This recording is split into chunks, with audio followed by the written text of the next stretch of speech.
ओम शांति। 17/4/84 पद्मा पदम भाग्यशाली की निशानी। जिनके कदमों में क्या है? पदम समाये हुए हैं, वो पद्मा पदम भाग्यशाली बच्चों की निशानी। पदम कितने होते हैं?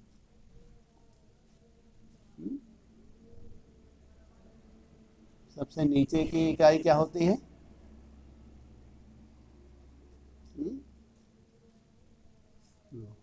तो नीचे की इकाई कहाँ से शुरू होती है?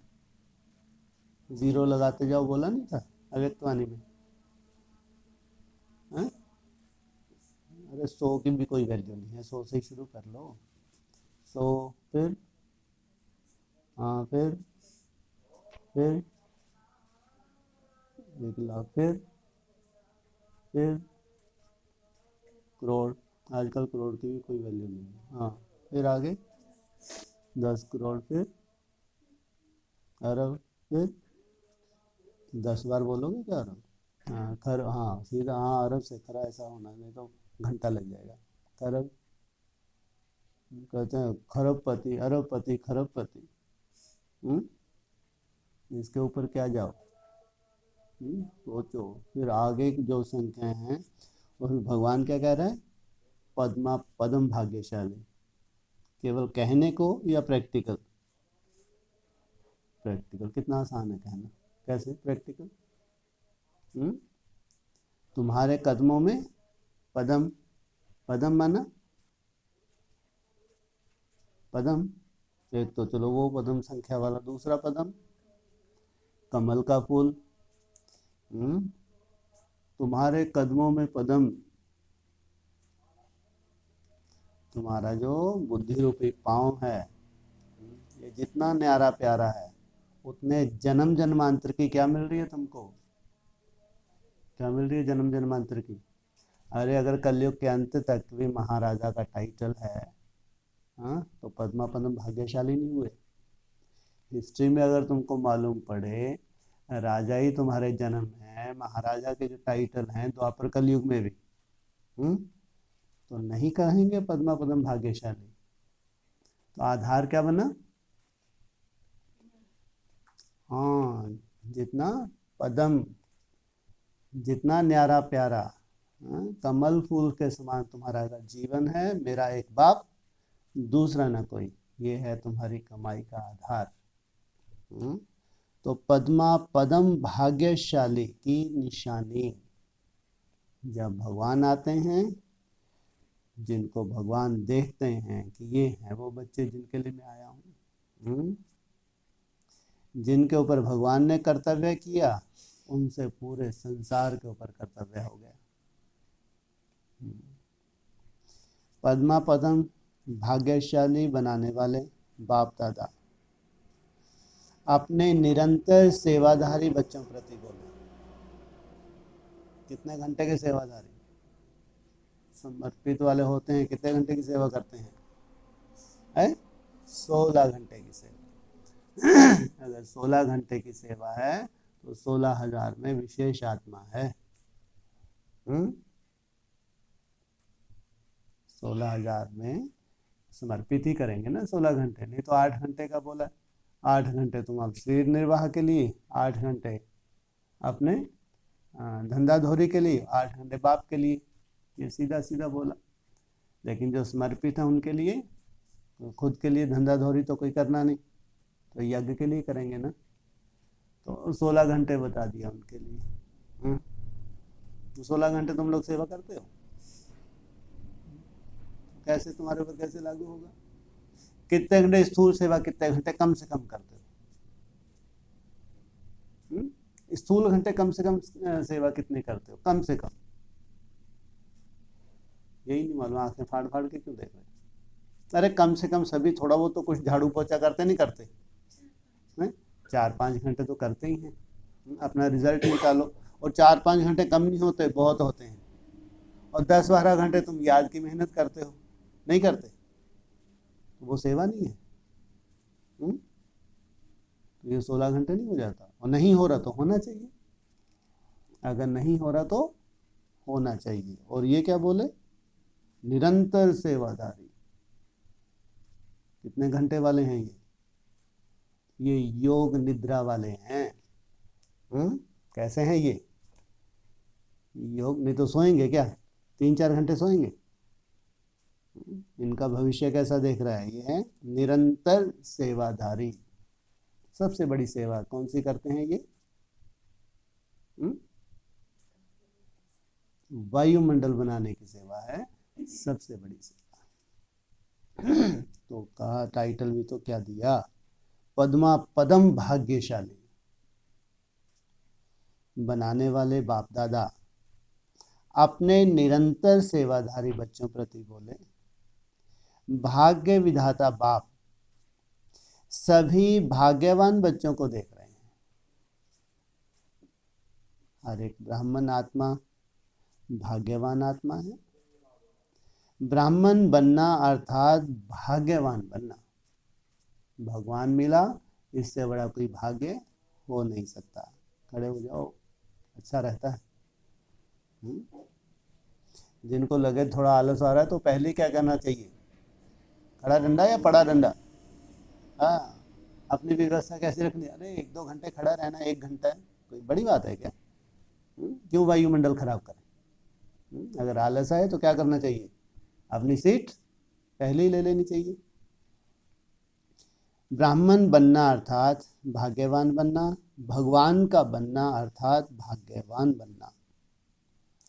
भाग्यवान तो सभी हैं, लेकिन बाप के बनने के बाद बाप द्वारा जो भिन्न भिन्न खजानों का वर्षा प्राप्त होता है, उस श्रेष्ठ वर्षे के अधिकार को प्राप्त कर अधिकारी जीवन में चलना व प्राप्त हुए अधिकार को सदा सहज विधि द्वारा वृद्धि को प्राप्त करना, इसमें नंबर बन जाते हैं।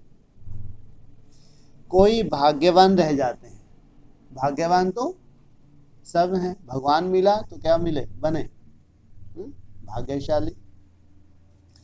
कोई भाग्यवान रह जाते, कोई सौभाग्यवान बन जाते हैं। कितना सुंदर भाग्य बनाया, अंतर हुआ नहीं हुआ। कोई 1000, कोई लाख, कोई पद्मा पदम भाग्यवान बन जाते हैं। भाग्यशाली तो सब हैं, क्योंकि भगवान मिला, दुनिया को मिला। हाँ, वो तो ढूंढ ही रहे हैं। तो क्या हो गए सबके सब, जिनको निश्चय हो गया भगवान आया हुआ है, भाग्यशाली। उससे ऊपर तो भाग्यशाली, और उससे ऊपर 1000, फिर लास्ट में पद्मा पदम भाग्यशाली। क्योंकि खजाने को विधि से कार्य में लगाना अर्थात वृद्धि को पाना। जो भी बाप के द्वारा खजाने मिले हैं उनको विधि प्रमाण कार्य में लगाते हैं, तो क्या होता है, उतने ही वो खजाने बढ़ते हैं। चाहे स्वयं को संपन्न बनाने के कार्य में लगावे, चाहे स्वयं की संपन्नता द्वारा अन्य आत्माओं की सेवा के कार्य में लगावे।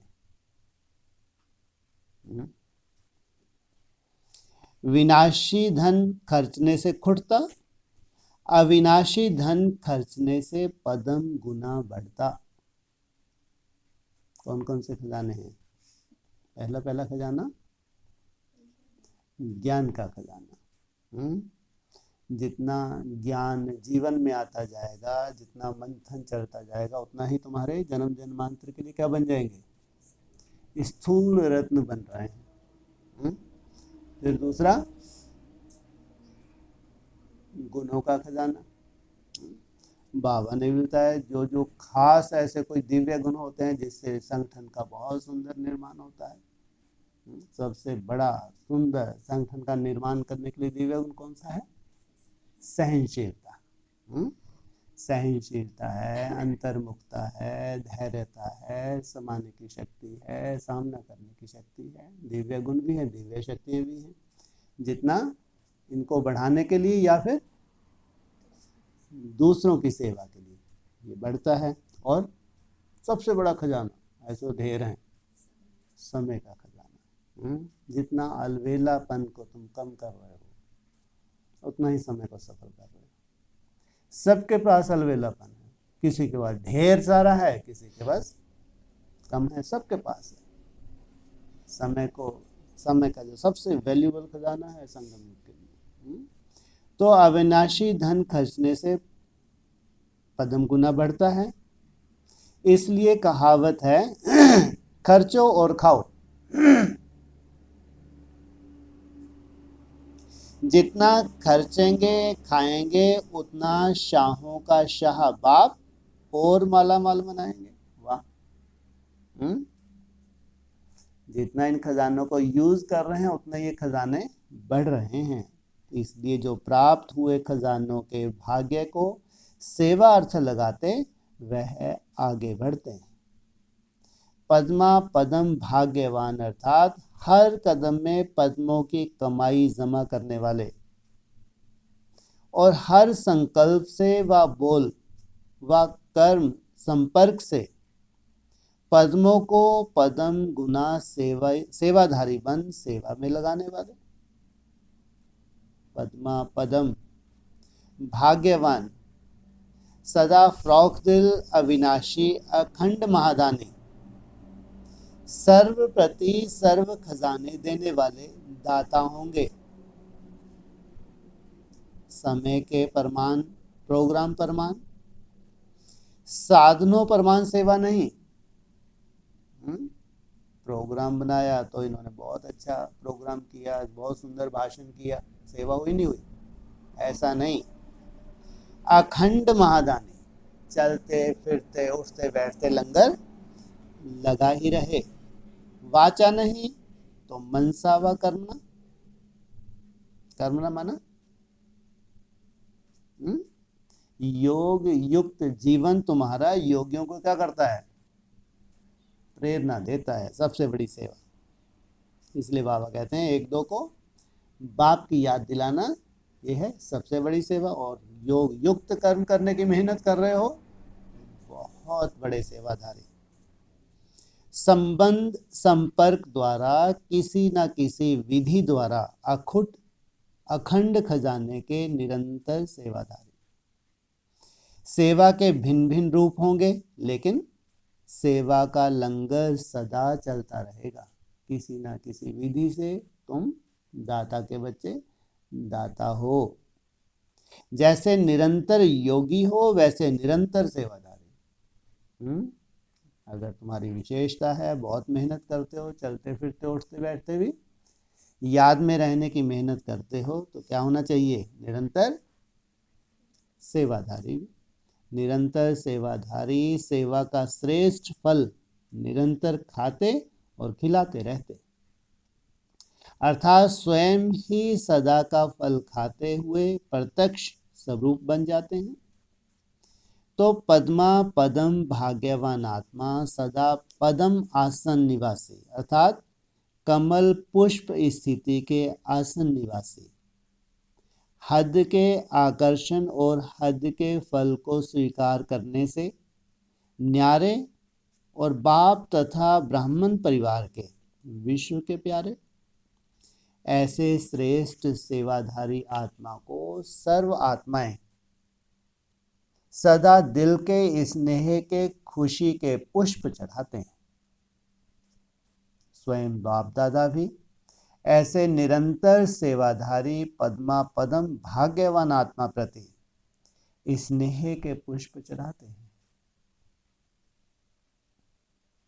पद्मा पदम भाग्यवान आत्मा सदा अपने चमकते हुए भाग्य के सितारे द्वारा अन्य आत्माओं को भी भाग्यवान बनाने की रोशनी देते,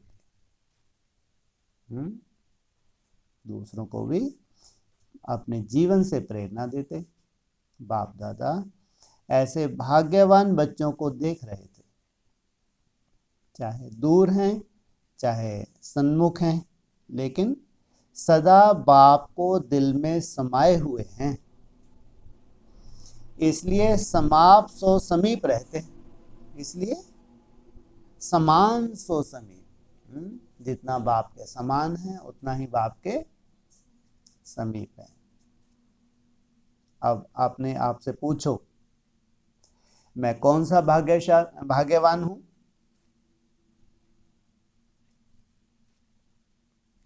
अपने आप को तो जान सकते हो ना। दूसरों के कहने से मानो व ना मानो, लेकिन स्वयं को सब जानते हैं कि मैं कौन हूं। समझा? फिर भी बाप दादा कहते हैं भाग्यहीन से भाग्यवान तो बन गए। भगवान मिला, पहले क्या था? भाग्यहीन। कितना भी दुनिया में बड़े थे बड़ा अपने को भाग्यवान समझता हो, लेकिन भगवान की दृष्टि में क्या है? वो सब भाग्यहीन। तो तुम क्या बन गए? कम से कम भाग्यवान तो बन गए। अनेक प्रकार के दुख दर्द से तो बचेंगे।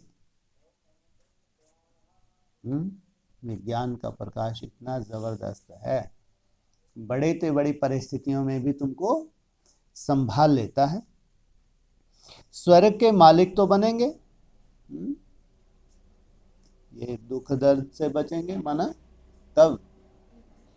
जो संगम युग पे है, जो बड़े बड़े पहाड़ जैसी परिस्थितियां हैं, ज्ञान के आधार से तुम्हारी सेफ्टी हो जाती है। और फिर स्वर्ग के मालिक तो बनेंगे। एक है स्वर्ग में आना और दूसरा है राजाधिकारी बनना। स्वर्ग में कितने आएंगे? है 9 लाख आएंगे स्वर्ग में, लेकिन राजाधिकारी थोड़ी होंगे। राजाधिकारी कितने होंगे? 16,000। इनको कहें राजाधिकारी। तो बार बार पूरे विश्व को सामने लाया करो। ब्राह्मणों का विश्व करोड़ों का होगा, नहीं होगा? पुरुषार्थी ब्राह्मण कितने होंगे? कुछ ना कुछ पुरुषार्थ करते हैं, कितने होंगे?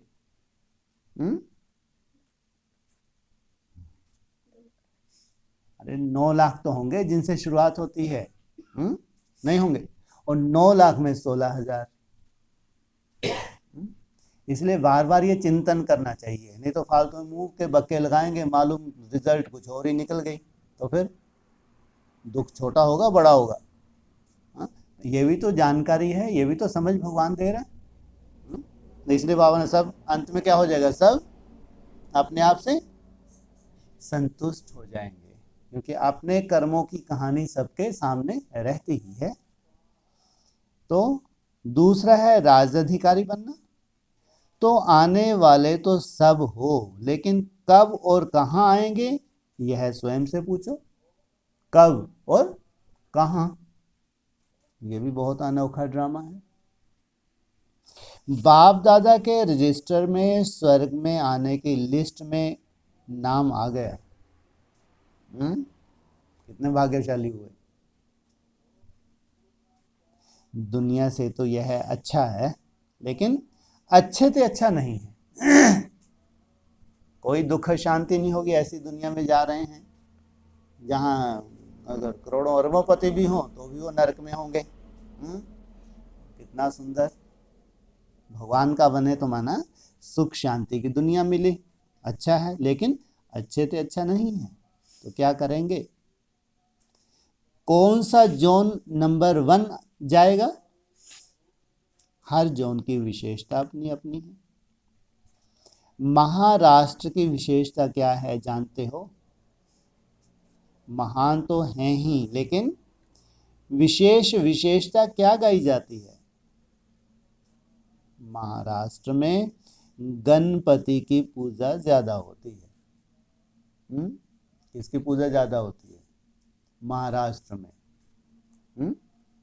गणपति की पूजा ज्यादा होती है। गणपति को क्या कहते हैं? क्या कहते हैं? है जी? ओहो, टनों का ही। हाँ, और क्या कहते हैं? हाँ,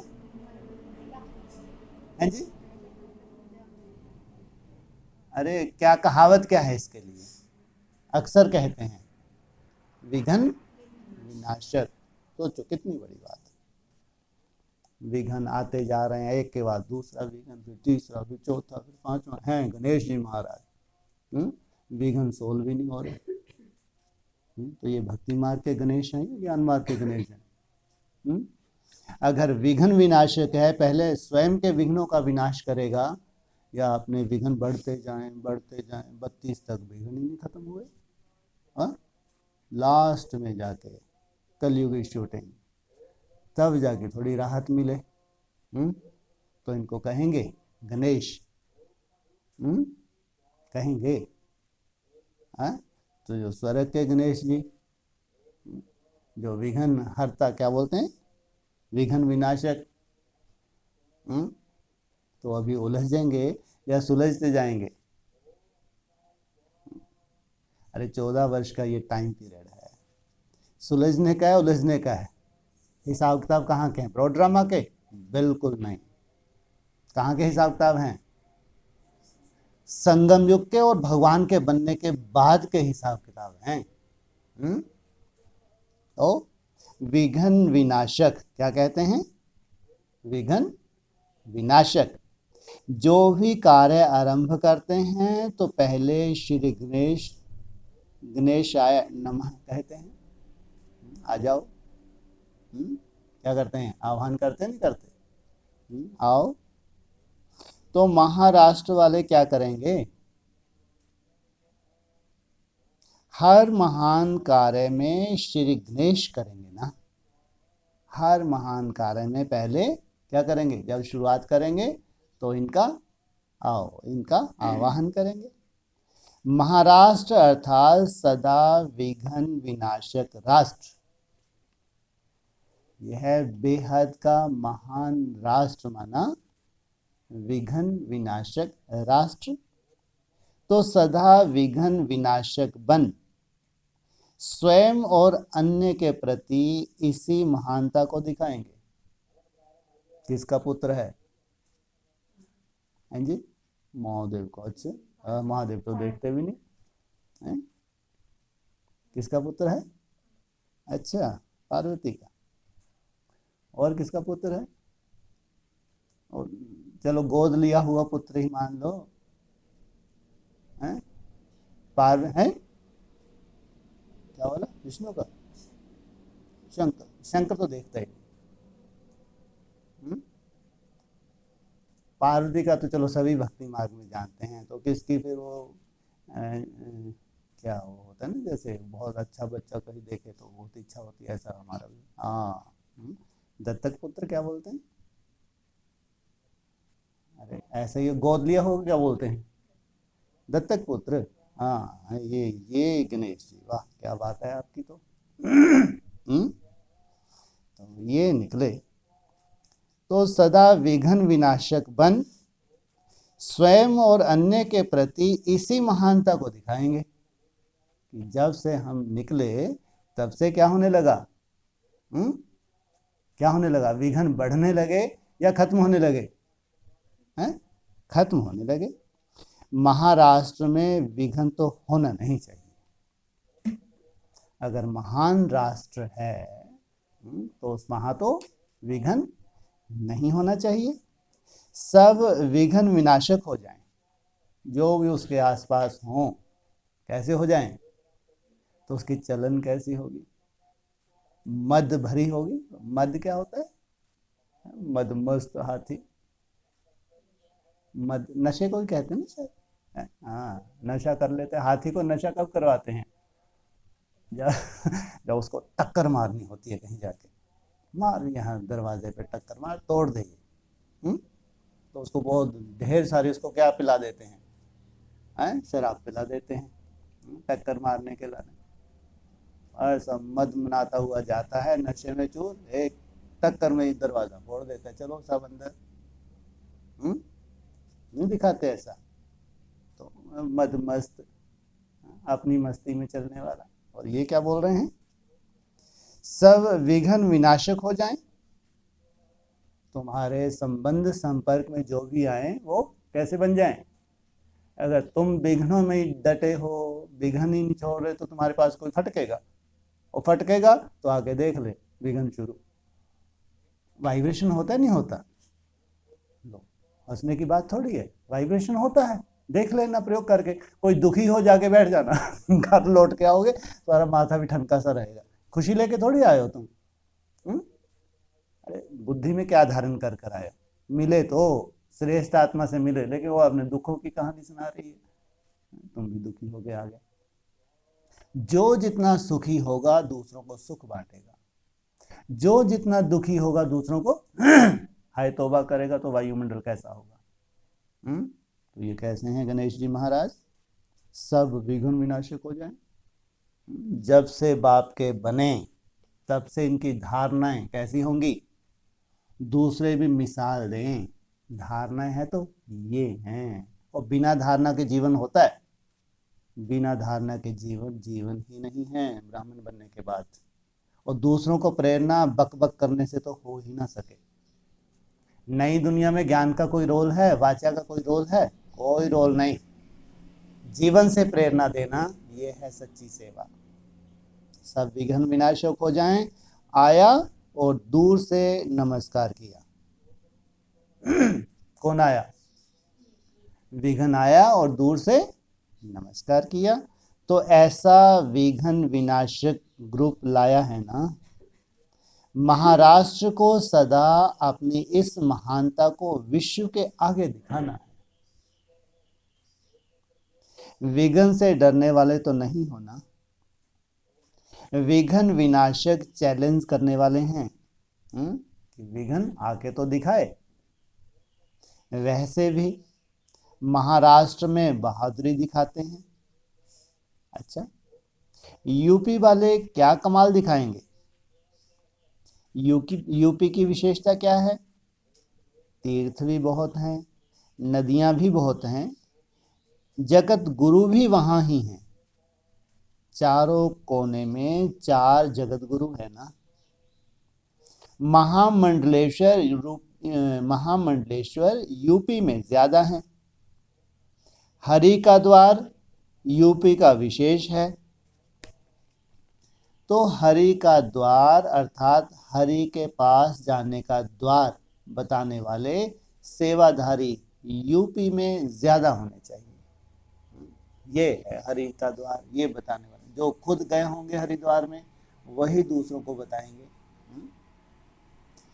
जैसे तीर्थ स्थान के कारण यूपी में पंडे बहुत हैं, वह तो खाने पीने वाले हैं, लेकिन यह है सच्चा रास्ता बताने वाले रूहानी सेवाधारी पंडे, जो बाप के मिलन मनाने वाले हैं, बाप से मिलन मनाने वाले हैं, बाप के समीप लाने वाले हैं। ऐसे पांडव सो पंडे यूपी में विशेष है। यूपी को यह विशेष पांडव सो पंडे का प्रत्यक्ष रूप दिखाना है। समझा? मैं सूर्य की विशेषता क्या है? क्या हूं मैं? सूर्य। यूपी क्या पी? गलानी का विष। तू भी पी। सबसे ज्यादा गलानी का विष किसने पिया? बाप ने। वो तो हो गया ठेठ यूपी। तो फिर क्या लक्ष्य देते हैं? कलंकीधर के बच्चे भी हाथी अपनी चाल चलता जाता है, और गलानी करने वाले कहते हैं कुत्ते पिछाड़ी भौंकते हैं। ऐसा भी तो बोला है। और तू भी पी। क्या पी? क्या पी है?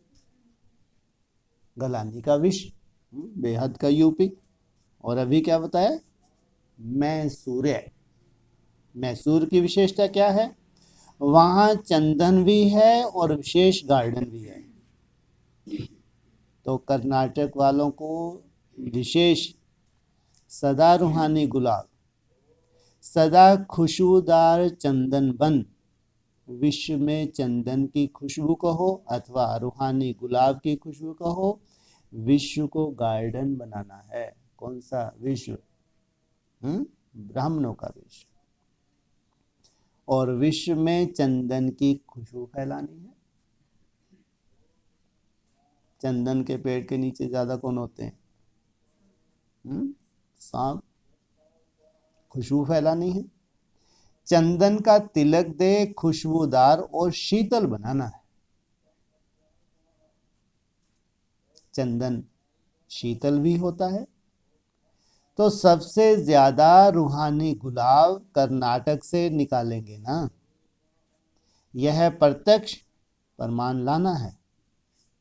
अब भी सबको अपनी अपनी विशेषता का प्रत्यक्ष रूप दिखाना है।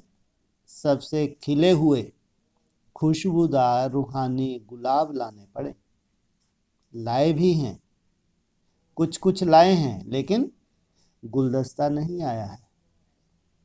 अच्छा, विदेश की महिमा तो बहुत सुनाई है। विदेश की विशेषता है, डिटैच भी बहुत जोर से होंगे और अटैच भी बहुत जोर से होंगे। न्यारे हुए तो मेरा तो छिपा हुआ, दूसरा ना कोई अटैच हुए तो सिर्फ फिर अटैचमेंट। बाप दादा विदेशी बच्चों का न्यारा और प्यारापन देख हर्षित होते हैं। वह जीवन तो बीत गई, जितना फंसे हुए थे उतने ही अब न्यारे भी हो गए। इसलिए विदेश का न्यारा और प्यारापन बाप दादा को भी प्यारा लगता है। इसलिए विशेष बाप दादा भी याद प्यार दे रहे हैं। अपनी विशेषता में समा गए हो, ऐसे न्यारे और प्यारे होना। अटैचमेंट तो नहीं है ना।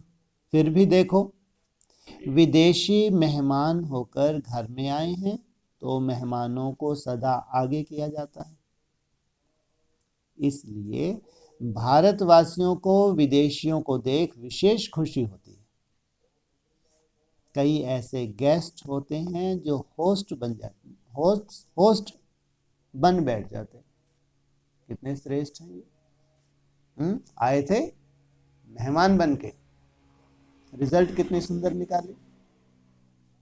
विदेशियों की सदा यही चाल रही है, गेस्ट बन आते हैं और होस्ट बन बैठ जाते हैं। कितना बड़ा भाग्य बना लेते हैं। फिर भी अनेक दीवारों को तोड़कर बाप के पास सो आपके पास आए हैं, तो पहले आप तो कहेंगे ना।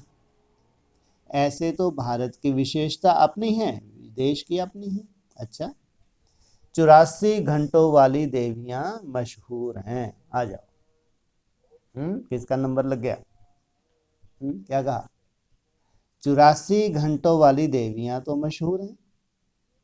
तो अभी 84 में घंटा बजाएंगे व और भी इंतजार करें। अभी 84 दिन का क्या चल रहा है? अरे 84 की बात आई थी ना, 2/4 2 तारीख, चौथा महीना। तो जब 84 का चक्कर पूरा हो जाएगा तो 84 जन्म घंटा हैं, उनकी बुद्धि थोड़ी बहुत जामड़ी पने से छूटेगी? नहीं छूटेगी? नहीं छूटेगी या ऐसे ही बनी रहेगी? तो 84 घंटों वाली देवियां मशहूर हैं। तो अभी 84 में घंटा बजाएंगे व और भी इंतजार करेंगे। क्या करेंगे? क्या बजाएंगे? किस चीज का घंटा? किसके इंतजार है? किसी के इंतजार नहीं, हमको तो अपनी मस्त है भाई। विशेष आत्मा है। पूरे ब्राह्मण परिवार को इंतजार है। विदेश में तो डर से जी रहे हैं, तो कब घंटे बजाएंगे?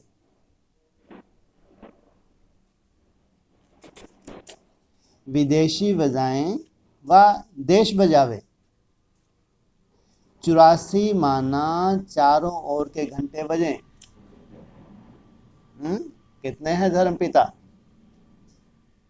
कितने कितने हैं पूछा तो कितने हैं?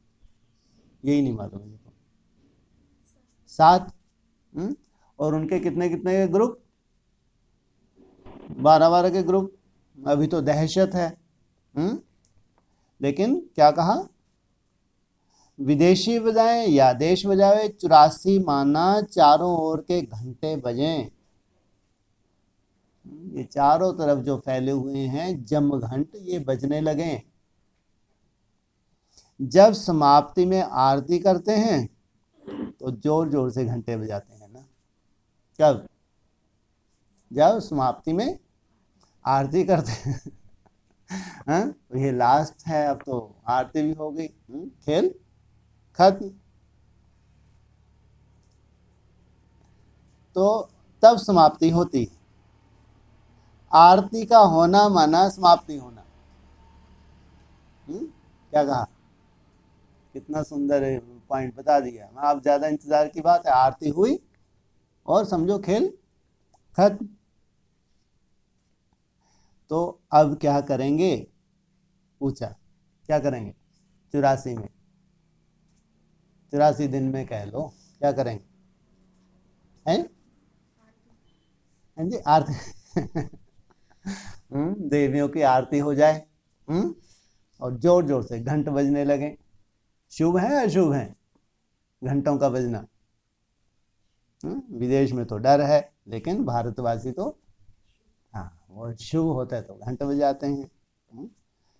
अच्छा, सभी पदम आसनधारी, पद्मा पदम भाग्यवान, सदा हर सेकंड हर संकल्प में निरंतर सेवाधारी, सदा फ्राख दिल बन, सर्व खजानों को देने वाले, मास्टर दाता, सदा स्वयं की संपन्नता द्वारा औरों को भी संपन्न बनाने वाले, श्रेष्ठ भाग्य अधिकारी, सदा श्रेष्ठ सबूत देने वाले, सपूत बच्चों को बाप दादा का याद प्यार और नमस्ते। पंजाब निवासियों प्रति बाप बैठा है, इसलिए कि सोचने की जरूरत नहीं, जो होगा वह कल्याणकारी। अरे ये क्या हो गया अचानक? क्यों घबरा रहे हैं पंजाब भी? क्या बोला? बाप बैठा है, सोचने की जरूरत नहीं, जो होगा वह कल्याणकारी। ऐसा क्यों बोल दिया एकदम से? 84 में क्या हुआ था? 84 में क्या हुआ था? उग्रवाद में हाहाकार मचाई हुई थी पंजाब में। तो सब पंजाबी डर रहे थे कि खालिस्तान बनने जा रहा है ये तो। इतनी हिंदुओं की मौत हो रही थी। बाप ने बोला, बाप बैठा है, सोचने की जरूरत नहीं है, जो होगा वह कल्याणकारी है। आप तो सबके हो। आप ना हिंदू हो, ना मुस्लिम हो, ना सिख हो, ना ईसाई हो, आप क्या हो? आप तो ब्राह्मण हो, आत्मा हो, सबके हो। ना हिंदू हो ना सिख हो, बाप के हो तो सबके हो। पाकिस्तान में भी यही कहते थे ना, आप तो अल्लाह के बंदे हो, आपको किसी बात से कनेक्शन नहीं, इसलिए आप ईश्वर के हो और किसी के नहीं। क्या भी हो लेकिन डरने वाले नहीं। कितना भी आग लगे, बिल्ली के पूंगरे तो सेफ रहेंगे, लेकिन जो योग युक्त होंगे वही सेफ रहेंगे। गारंटी किनकी ली? माया बेटी के बच्चों की। कहते हैं माया मौसी कौन सी है? बिल्ली है, नहीं है? तो बिल्ली के पूंगरे, जिनको माया बहुत परेशान कर रही है, माया के बच्चे हैं, मायावी हैं, तो वो उनमें से कौन सेफ रहेंगे? जो योग युक्त होंगे। ऐसे नहीं कहे मैं बाप की हूं और याद करे दूसरों को, ऐसे को मदद नहीं मिलेगी। डरो नहीं, घबराओ नहीं, आगे बढ़ो। याद की यात्रा में, धारणाओं में, पढ़ाई में, सब सब्जेक्ट में आगे बढ़ो। जितना आगे बढ़ेंगे उतना सहज ही प्राप्ति करते रहेंगे। पार्टियों से अव्यक्त बाप दादा की मुलाकात, सभी अपने को इस सृष्टि ड्रामा के अंदर विशेष पाठधारी समझते हो? कल्प पहले वाले अपने चित्र अभी देख रहे हो। यही ब्राह्मण जीवन का वंडर है। सदा इसी विशेषता को याद करो कि क्या थे और क्या बन गए। कौड़ी से हीरे तुल्य बन गए। दुखी संसार से सुखी संसार में आ गए। आप सब इस ड्रामा के हीरो हीरोइन एक्टर हो। एक एक ब्रह्मा कुमार कुमारी बाप का संदेश सुनाने वाले संदेशी हो। भगवान का संदेश सुनाने वाले संदेशी कितने श्रेष्ठ हुए। तो सदा इसी कार्य के निमित्त अवितरित हुए हैं। ऊपर से नीचे आए हैं यह संदेश देने। यही स्मृति खुशी दिलाने वाली है। बस अपना यही ऑक्यूपेशन सदा याद रखो कि खुशियों की खान के मालिक हैं। यही आपका टाइटल है। क्या है? खुशियों की खान के मालिक हैं। यही आपका। किस लिए आए हो नीचे? क्या बोला? ऊपर से नीचे आए यह संदेश देने। क्या संदेश देने? किस लिए अवतरित हुए हैं? बाप का संदेश देने। भगवान आया हुआ है। भगवान किस लिए आया हुआ है? तुमको क्या? तुमको आप समान बनाने के लिए। तो बहुत राहत वाली बात हो गई ना ये। ब्राह्मणों की दुनिया में एक तरफ हाहाकार और तुम किस लिए नीचे आए हो? माया किस लिए आती है तुम्हारे पास? ऊपर ले जाने के लिए, नीचे गिराने के लिए? ऊपर क्या, नीचे गिराने के लिए? नीचे आए हो किस लिए? अपने अनुभव से इनको कहाँ ले जाने के लिए? कहीं नहीं ले जाना, वहीं पड़े रहे बेचारे। तो यही आपका टाइटल है। सदा अपने को संगम युगी श्रेष्ठ ब्राह्मण आत्मा अनुभव करते हो। सच्चे ब्राह्मण अर्थात सदा सत्य बाप का परिचय देने वाले। ब्राह्मणों का काम है कथा करना। तुम कथा नहीं करते लेकिन सत्य परिचय सुनाते हो।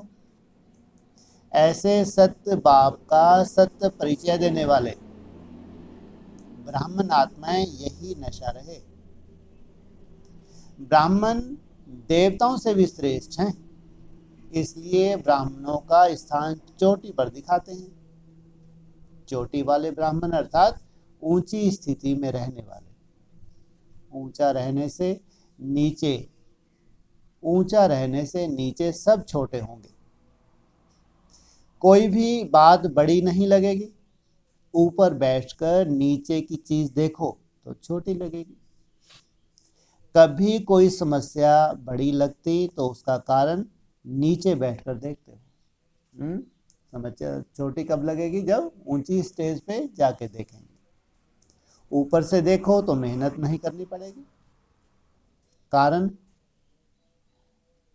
मेहनत नहीं करनी पड़ेगी। तो सदा याद रखना चोटी वाले ब्राह्मण है। इसमें बड़ी समस्या भी सेकंड में छोटी हो जाएगी। वाह, क्या कहा?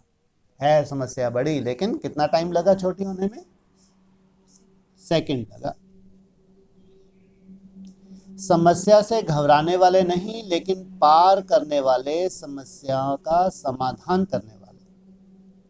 आज सवेरे 18/4/84 अमृत वेले भुवनेश्वर के एक भाई ने हार्ट फेल होने से अपना पुराना शरीर मधुबन में छोड़ा। उस समय अव्यक्त बाप दादा के उचारे हुए महावाक्य। बेहद का हार्ट फेल क्या होता है?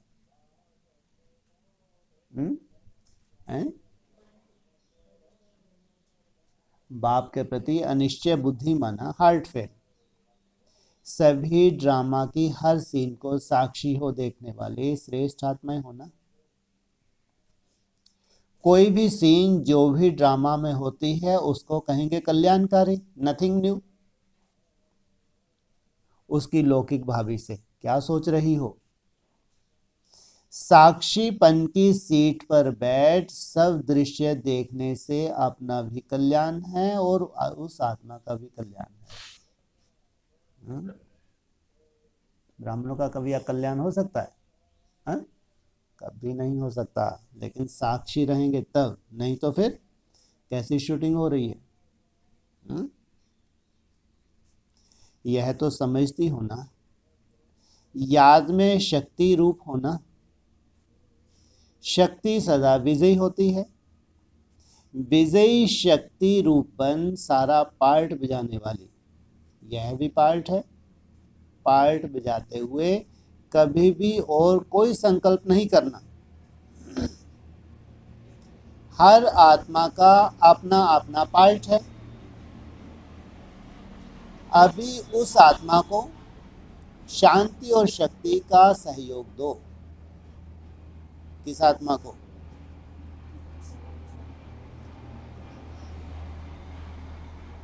किस आत्मा को?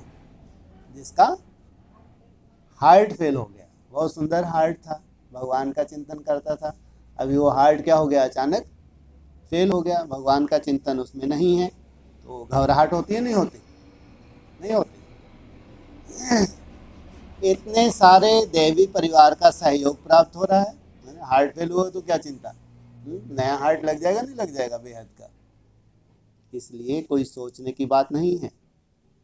महान तीर्थ स्थान है ना, महान आत्मा है, महान तीर्थ है, सदा महानता ही सोचो। सभी याद में बैठे हो ना। एक लाडला बच्चा अपने इस पुराने शरीर का हिसाब पूरा कर अपने नए शरीर की तैयारी में चला। इसलिए अभी सभी उस भाग्यवान आत्मा को शांति शक्ति का सहयोग दो। यह विशेष सेवा है। क्यों क्या में नहीं जाना, लेकिन स्वयं भी शक्ति स्वरूप हो, विश्व में शांति की किरणें फैलाओ। श्रेष्ठ आत्मा है, कमाई करने वाली आत्मा है, इसलिए कोई सोचने की बात नहीं। समझा? ओम शांति।